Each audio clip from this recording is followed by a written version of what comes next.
یکم محرم الحرام امیر المومنین خلیفۃ المسلمین جانشین مصطفیٰ جبل استقامت اور رسول اللہ کے دین کا بہت بڑا سپاہی حضرت عمر فاروق رضی اللہ تعالی عنہ، جناب عمر کا نام صرف کام نہیں، حضرت عمر کا نام انقلاب برپا کر دیتا ہے۔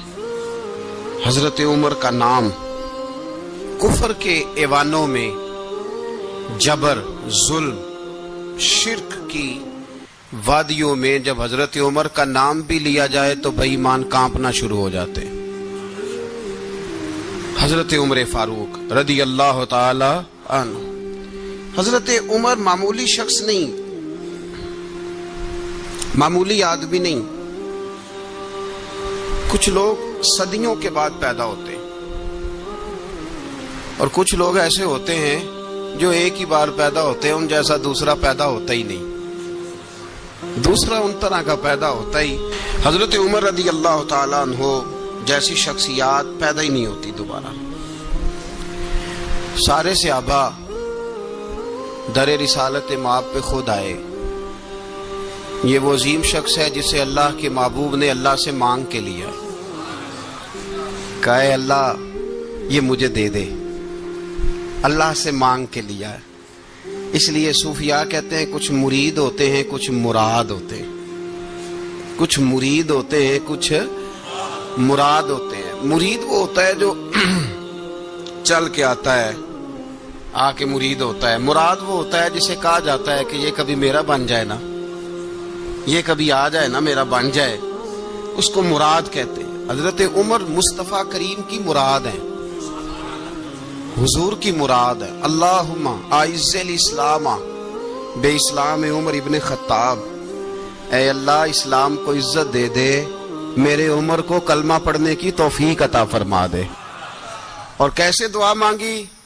اور یار حضرت عمر کی تو اس فضیلت کا کوئی جواب نہیں دے سکتا، میرے رسول پاک علیہ السلام سب کے لیے دعا مانگتے ہیں نا، حضور کی دعا عام ہے، لیکن مصطفیٰ کریم نے کعبے کا غلاف تھام لیا اور غلاف کعبہ کو حضور نے سینے سے لپٹایا اور سینے سے چمٹا کے کہا اے اللہ میں نے تو کبھی سوال ہی زیادہ نہیں کیے، میں کرنے آیا ہوں، مجھے عمر دے دے، عمر دے دے۔ حضور نے مانگ کے لیا۔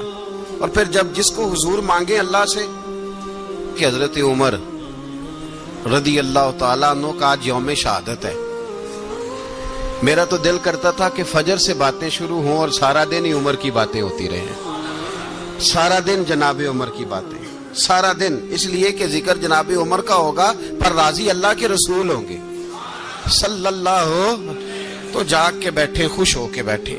ہمارے ہاں منایا ہی نہیں جاتا، بابے اللہ کی تا ساؤن بھادروں اسو کتا تے منڈے جنوری فروری، تو اسلامی سال بھی گیا اور وہ تاریخیں بھی ساری گئیں۔ یکم محرم امت مسلمہ کے لیے بہت بڑا دن ہے، بہت بڑا دن۔ یہ شہادت ہے حضرت عمر فاروق کی رضی اللہ تعالی عنہ۔ یہاں چھوٹی چھوٹی باتوں پہ گورنمنٹ چھٹی کرتی پھرتی ہے، چھوٹی چھوٹی باتوں، الیکشن ہو گیا تو چھٹی، فلاں جگہ پہ تھوڑا سا کسی نے خبر دے دی کہ کوئی پریشانی ہے تو چھٹی، فلاں جگہ یہ ہو گیا تو چھٹی، یہاں تک کہ فلاں وزیر صاحب فلاں علاقے میں آئیں گے تو سارے علاقے کو چھٹی۔ اور اب تو اس سے بڑا حال ہونے لگا ہے، اگر جن لوگوں کی سندھ میں حکومت ہے ان کے لیڈر کا دن آیا تو اس دن چھٹی، اور جن کی پنجاب میں حکومت ہے ان کا دن آیا تو چھٹی۔ ہمارا مطالبہ ہے حکومت پاکستان سے، اگر سر اٹھا کے جینا چاہتے ہو تو یکم محرم کو چھٹی کیا کرو، اگر سر اٹھا کے جینا چاہتے ہو تو یکم محرم کو چھٹی کرو جناب عمر کے دن، اور ملت کے جوانوں کو بتاؤ کہ اگر عزت کی زندگی جینا چاہتے ہو تو اس طرح جیو جس طرح فاروق اعظم جی کے گئے ہیں۔ عزت اور وقار کی زندگی، جمہوریت حضرت عمر سے سیکھنی پڑے گی، حکومت کرنے کے طریقے حضرت عمر سے، رعایا کو سیکھنا پڑے گا کہ امیر کس طرح بنایا جاتا ہے اور امیر کس طرح کے ہوتے ہیں۔ یہاں لوگ ہمیں یورپ کی مثالیں دیتے ہیں لوگ یہاں ہمیں آ کر کے امریکہ کی مثال، انہیں کیا پتا حکومت کیا ہوتی ہے؟ وہ کہتے ہیں جی وہ سائیکل پہ جاتا ہے ان کا حکمران۔ میں نے کہا وہ سائیکل پہ جاتا ہے؟ میرے عمر فاروق مدینے سے مکے گئے تھے تو پیدل ہی حج کرنے چلے گئے، پیدل ہی۔ اور جناب عمر فاروق رضی اللہ تعالیٰ عنہ عید کی نماز پڑھانے گئے، عید کی نماز عمر خطبہ عید دینے گئے۔ اور اس زمانے میں کون سا غریب ہے جو ننگے پاؤں جاتا ہو؟ کون سا غریب ہے جو مسجد ننگے پاؤں جاتا ہو؟ لوگوں نے تو 3 قسم کی چپلیں رکھی ہوئی ہیں، ایک مسجد جانے کی علیحدہ ہے، گھر پہننے کی علیحدہ ہے، شادی بیاہ پہ جانے کی چپل علیحدہ ہے۔ حضرت عمر فاروق رضی اللہ تعالیٰ عنہ نکلے عید کا خطبہ دینے کے لیے، تو بیوی سے کہنے لگے جوتا۔ اس نے کہا صاحب اتنی دفعہ ٹوٹا ہے اب گانٹھا نہیں جا سکتا، اتنی دفعہ ٹوٹا ہے کہ اب دوبارہ پیمند نہیں لگ سکتے۔ تو حضرت عمر کہنے لگے چل کوئی حرج نہیں ہے، بغیر جوتے کے ننگے پیر ہی چلتے ہیں، کوئی حرج نہیں۔ تو کہنے لگے لوگ کیا کہیں گے؟ فرمایا چپ کر، لوگ جس دن عمر نے یہ دیکھ لیا نا لوگ اس کے بارے میں کیا کہتے ہیں، اس دن عمر نہیں رہے گا۔ تو کہا پھر آپ کا نظریہ کیا ہے؟ فرمایا میرا نظریہ یہ ہے کہ رب رسول میرے بارے میں کیا کہتے ہیں، لوگوں کا کیا ہے؟ لوگ کل کسی کے بارے میں کچھ کہتے ہیں اور پرسوں کچھ کہتے ہیں، میرا نظریہ یہ ہے کہ رب رسول میرے بارے میں ننگے پیر عمر جا رہے ہیں۔ کون جی؟ میں بڑا ماڑا۔ اچھا جناب کیا غربت ہے؟ 10 قسم کے جوڑے لٹکے ہوئے ہیں کمرے میں اور پہننے کی فرصت نہیں، سویرے کیا پہننا ہے شام کیا پہننا ہے، 15 سوٹ کٹھے استری ہو کے لانڈری والا بھیج رہا ہے، اور تو غریب ہے، تو بہت بڑا غریب ہے۔ اس لیے کہ غربت پیسوں کی وجہ سے نہیں ہوتی، غربت تو دل کی ہوتی ہے۔ تو واقعی بڑا غریب ہے اور تو غریب ہی رہے گا۔ امیر تو عمر فاروق تھے جو ننگے پاؤں چلے گئے عید کی نماز پڑھانے، تو رستے میں جو ملا کہنے لگا عمر جوتا تو پہن لو۔ فرمایا تمہیں عمر کا جوتا نہ پہننے کا نقص تو نظر آیا ہے، کوئی حرج نہیں۔ اگر عمر کو کبھی بتانا ہوا تو وہ والا نقص بتانا جو عمر کی سیرت میں پیدا ہو، کردار میں پیدا ہو، وہ والا نقص بتانا، یہ چھوڑو جوتے آتے جاتے رہتے۔ ننگے پاؤں گئے، پاؤں دھوئے، نماز پڑھائی، لوٹ آئے۔ او بھائی یہاں تو ہمارا بناؤ سنگار اترنا، جتنی توجہ کپڑوں کی طرف ہے اتنی توجہ کبھی ہماری علم کی طرف ہوتی نا، جتنا ذوق شوق ہمارا بناؤ سنگار کی جانب ہے، اتنا بناؤ سنگار کبھی ہمارا اخلاقیات کی جانب ہوتا تو معاملات بڑی حد تک سنورے ہوئے ہوتے۔ حضرت سیدنا فاروق اعظم رضی اللہ تعالی اپنی زندگی کو ترتیب دیا، ایک دن بھی خلافت نہیں مانگی اللہ سے۔ حضرت عوف بن مالک اشجعی ایک صحابی ہیں، حضرت عوف بن مالک رضی اللہ تعالیٰ عنہ فرماتے ہیں کہ جناب ابو بکر صدیق کا زمانہ تھا تو میں نے خواب دیکھا، میں نے خواب میں جناب عمر کو دیکھا، اور میں نے دیکھا کہ کوئی کہنے والا کہہ رہا ہے کہ عمر وہ ہے کہ اللہ کے رستے میں کوئی اسے جتنا مرضی برا بھلا کہے یہ پرواہ نہیں کرتا۔ کس کے رستے میں؟ بولے سارے۔ اس کا مطلب ہے اللہ کے رستے میں لوگ برا بھلا بھی، قرآن مجید نے کہا وَلَا يَخَافُونَ لَوْمَةَ لَائِمٍ، کچھ لوگ ایسے ہیں جو برا بھلا کہنے والوں کی پرواہ نہیں کرتے۔ آپ یقین کریں اگر پرواہ شروع ہو جائے نا تو دین کا کام ختم ہو جائے، نہ کوئی تقریر کرے، نہ کوئی تدریس کرے، نہ کوئی پیری مریدی کرے، ختم ہو جائے اگر باتوں کی پرواہ ہو۔ لیکن وہ پرواہ، حضرت عوف بن مالک اشجعی کہتے ہیں میں نے خواب میں دیکھا کہ عمر وہ ہے جو کسی کی پرواہ، اور دوسری بات میں نے یہ دیکھی کہ عمر خلیفہ بنے گا، اور تیسری بات میں نے خواب میں یہ دیکھی کہ عمر شہید بھی کیا جائے گا، عمر شہید بھی ہوگا۔ یہ میں نے 3 باتیں خواب میں دیکھی۔ فرماتے ہیں میں نے آ کے خواب حضرت ابو بکر صدیق کو سنائی، وہ خلیفہ تھے۔ وہ کہنے لگے ٹھہر جا، میں عمر کو بلاتا ہوں، اس کے سامنے دوبارہ سنانا، اس کے سامنے۔ فرماتے ہیں میں نے بلایا حضرت عمر فاروق کو، آ کے بیٹھے، خواب شروع ہوا۔ کا ایک بات تو میں نے یہ دیکھی کہ آپ ملامت کرنے والے کی پرواہ نہیں کرتے، دوسرا آپ خلیفہ بنے گے۔ جناب عمر کہنے لگے چپ کر، ابو بکر کے سامنے ہی کہہ رہا ہے، چپ کر، خلیفہ کے سامنے ہی کہہ رہا ہے۔ تو حضرت ابو بکر صدیق کہنے لگے عمر اسے کہنے دو، مجھے لگتا ہے رب کی رضا یہی ہے کہ میرے بعد اگر مصطفیٰ کا منبر ملے تو عمر کو ملے، اسے کہنے دو۔ یار یہاں تو لوگ ڈینگے مارتے ہیں، یہاں تو لوگ دعوے کرتے میرے سامنے فلانے کو بھی بٹھاؤ فلانے کو بھی بٹھاؤ، اس کو کیا پتا اس کو کیا پتا، یہ تو بڑکے مارنے کا دور ہے۔ حضرت عمر رضی اللہ تعالیٰ عنہ کو تیسری بات کہی، حضرت عوف بن مالک نے کہا اب شہید کیے جائیں گے، میں نے خواب دیکھی ہے۔ نیک لوگوں کے خواب بڑی حد تک سچے ہوتے ہیں، کہا میں نے خواب دیکھی ہے۔ تو حضرت عمر کہنے لگے شہید تو دلیر لوگ ہوتے ہیں، شہید تو دلیر، جسے سارا زمانہ دلیر کہہ رہا ہے وہ اپنے بارے میں کیا کہہ رہے ہیں، کہتے ہیں شہید تو دلیر، میں تو کاہل سا آدمی ہوں، سست آدمی ہوں، میں تو اتنا کام ہی نہیں کرتا، تو یہ خواب تو نے جو ٹھیک ہے دیکھا ہے نا پھر سے دیکھنا۔ تو ابو بکر صدیق فرمانے لگے عاجزی نہ کر، انکساری نہ کر، تو جو کہہ رہا ہے ٹھیک کہہ رہا ہے، لیکن مجھے سن کے شکر بھی ہوا ہے اور افسوس بھی ہوا ہے۔ افسوس اس بات کا کہ تیرے جیسا بطل عظیم چلا جائے گا، اور شکر اس بات کا کہ رب تجھے زندگی بھی اعزاز والی دے گا، اور شہادت کی موت دے کے اللہ تجھے موت بھی عزت والی عطا فرمائے گا۔ اللہ موت بھی تجھے عزت والی دے گا، تجھے کاہلوں جیسی موت اللہ۔ حضرت فاروق اعظم رضی اللہ، او بھائی یہاں تو اس زمانے کا سب سے بڑا مسئلہ پروٹوکول ہے۔ لوگوں کو پتا ہوتا ہے کامل پیر ہے، کامل مرشد ہے، لوگ نہیں جاتے۔ میں کسی کا مرید ہو جاؤں، میرا پروٹوکول کدھر گیا؟ پتا ہوتا ہے یہ کامل استاد ہے، میں اس کے پاس بیٹھوں گا تو میری تربیت کرے گا، لیکن لوگ شاگرد نہیں بنتے، میں کدھر گئی؟ یہ جو پروٹوکول کی مصیبت ہے نا، اس نے بڑے بڑے لوگ زیرو کر دیے، بڑے بڑے لوگ۔ اور یہ مت سمجھے کہ آپ کا وزیر اعظم پروٹوکول لیتا ہے یا آپ کا صدر پروٹوکول، وزراء، ایسی کوئی بات نہیں۔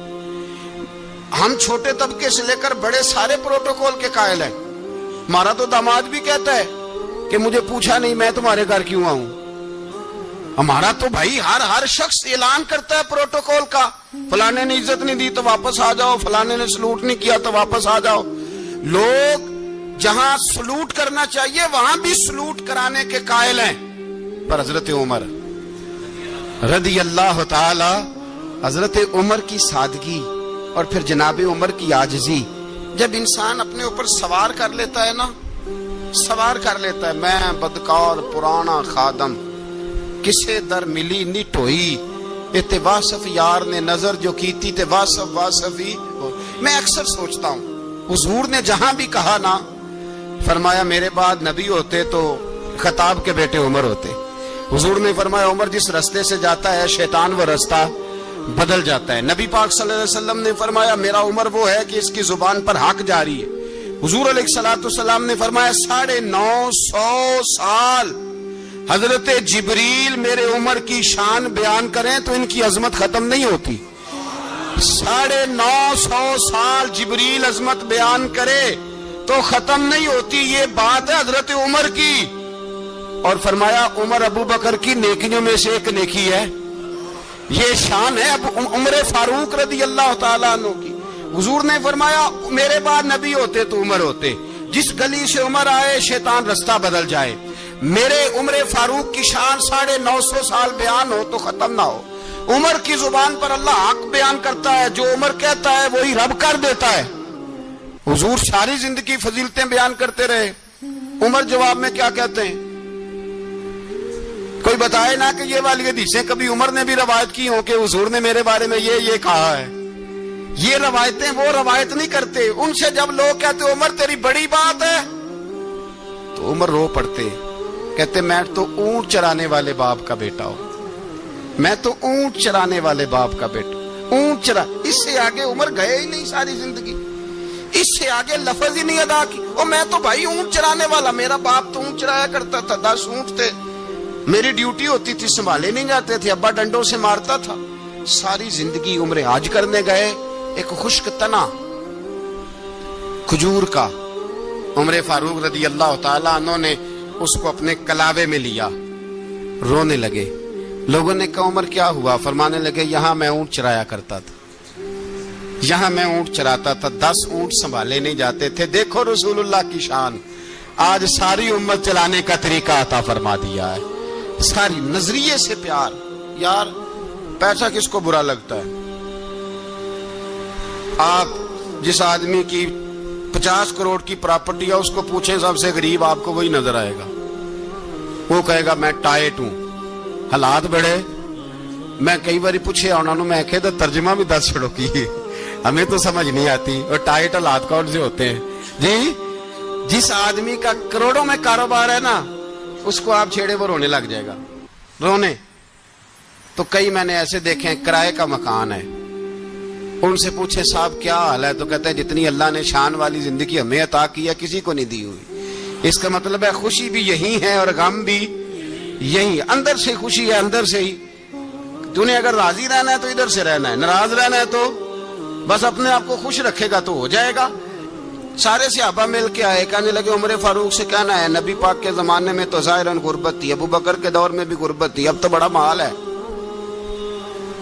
عمر سے سفارش کرو کہ عمر نیا کرتا پہنا کرے. ملکوں کے سفیر آتے، عمر وہی پھٹی پرانی چادر اوڑھ کے اور وہی کئی جگہ پہ پیوند لگے سوٹ پہن کے سفیروں کے سامنے بیٹھ جاتا ہے. عمر کو مشورہ دو، طے ہو گئی بات. سب نے جب مشورہ دے لیا تو سارے کہنے لگے یہ بتاؤ شیر کی مونچھ کو ہاتھ کون لگائے گا؟ کہنا کس نے ہے؟ بندہ بھی تو ڈھونڈو نا. نے کہا جناب میرا یہ خیال ہے کہ مولا علی شیر خدا کہیں گے، کیونکہ جس شخص کی عمر کو سب سے زیادہ حیا کرتے دیکھا وہ شیر خدا مولا علی ہے رضی اللہ تعالی. علی کہیں گے اس لیے کہ جناب علی تو کئی دفعہ جب گفتگو کرتے تھے تو حضرت عمر چپ کر جاتے تھے اور فرماتے تھے علی نہ ہوتا تو میں ہلاک ہو جاتا. تو کہا علی سے کہو. جناب علی شیر خدا کو بلایا، کس کام کے لیے جی؟ اللہ اکبر.